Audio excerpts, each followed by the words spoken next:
Well, I'm Alayne Fitzpatrick, and I'm 80 years old. And when I think back to my childhood and I think about religion, my parents and my brother and I lived with my grandmother in Newburgh, New York, and we had 4 Catholic churches in Newburgh. And our Catholic church was St. Francis, and it was a Polish church, but it was our neighborhood church. And so in my grammar school, that was the church that everybody went to if they were Catholic. And then as I got to junior high and high school, then I met with other people from other churches in Newburgh.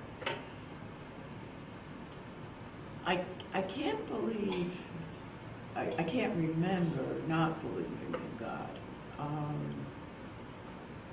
It was part of my life. We went to church every Sunday. We sat in the same seats. The same people sat around us. My grandmother, I would say, was the leader of the family. Most of my religious was very good, very good. I didn't go to religious school. I went to Catholic. Well, I don't know if we called it CCD at the time, but anyway, whatever it was, one evening a week. And I did my communion and my confirmation. And I never really understood religion. I believed in God, but I would always ask questions. I would ask the nuns questions. I didn't understand it, and they wouldn't let me ask questions. I was just supposed to believe. That bothered me. And I only have a very bad experience with religion. I went to confession, and I was sexually molested.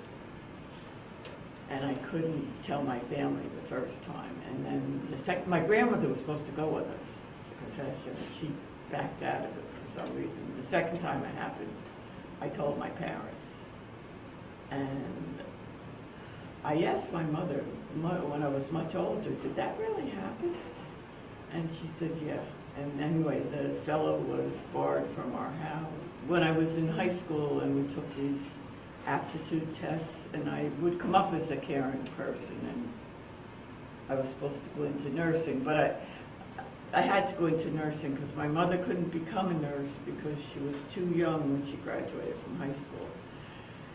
And she became a secretary. So I think I was always supposed to take on this role that my mother couldn't do. But that's just an aside. But anyway, I went into nursing when I was 17, which my mother couldn't do, and graduated when I was 19 and went to New York City to work as a nurse. But I had the most wonderful career as a nurse. I worked 3 years at Columbia Presbyterian. Columbia Presbyterian was the ultimate place to learn. It was really great. And then I worked there when I got married, and then when I got pregnant, in those days you couldn't work when you were pregnant. So anyway, gave up working. When I had kids, my husband was a policeman, and he did not go to church with me, and I had these 2 little kids, and we didn't have child rooms at those times, so I'd be shushing the kids, and you didn't bring a lot of toys for the kids to play with. I ended up giving up religion only because I didn't want the kids in church with me. And anyway, I was kind of moving away from religion at the time anyway. And so I'd say I would go Christmas and Easter, but my husband decided that I should bring in more money. So he found a part-time job for me. when my son was not even a year old. And I worked in an office, but I worked as an office nurse, then I went and I worked in OBGYN, maternity in the county, then I went and worked in med-surg in the county. And then I always wanted to get my bachelor's degree, so I went back for my bachelor's in the county. It was the first RN to BSN program. And after that, I got a grant to go on for my master's full-time from the federal government, and I did. And I took a minor in nursing education, and that was where I went. I had done 15 years of nursing, practicing nursing, and then I went into education, and I just loved education. But when I was going for my master's, in Rockland County, we had a federal grant. We were one of the 5 programs in the United States that was looking at hospice nursing.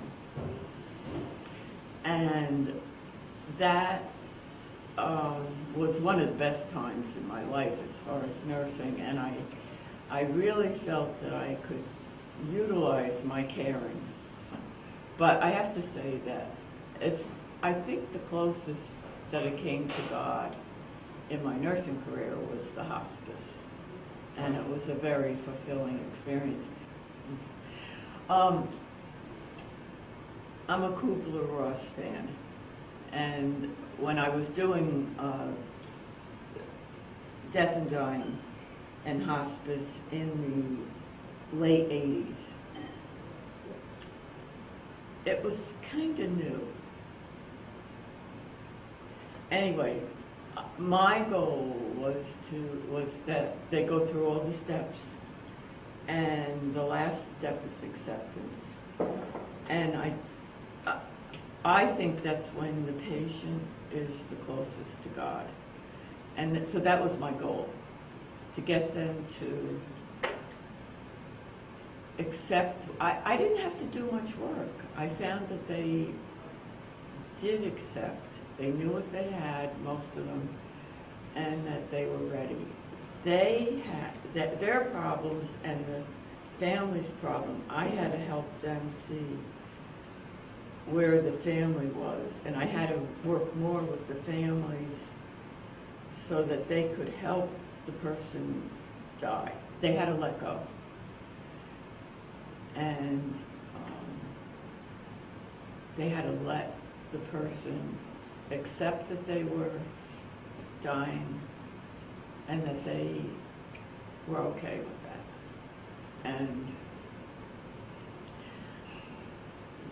And so now, come to a couple of years ago when Barbara and Pat, my friends, moved here to Delaware, and I would visit every couple of months, and I'd go to church with them, and I always went with Barbara on all the trips, and I would go to concerts at her church and chili bake-offs, and I did a lot with her church. And one of the things I don't like about the Catholic Church is that you go to Mass, and that's it. There's no fellowship, there's no talking to other people, and I felt that a very missing part of religion, and so I really liked that. And so when I moved here a year ago, I found that the New Covenant Church really helped me with my transition, and I like the people in the church, and it's fun. So my religion right now is making up my mind to join the Presbyterian Church, and I haven't made that decision yet. I'm enjoying this religious experience, so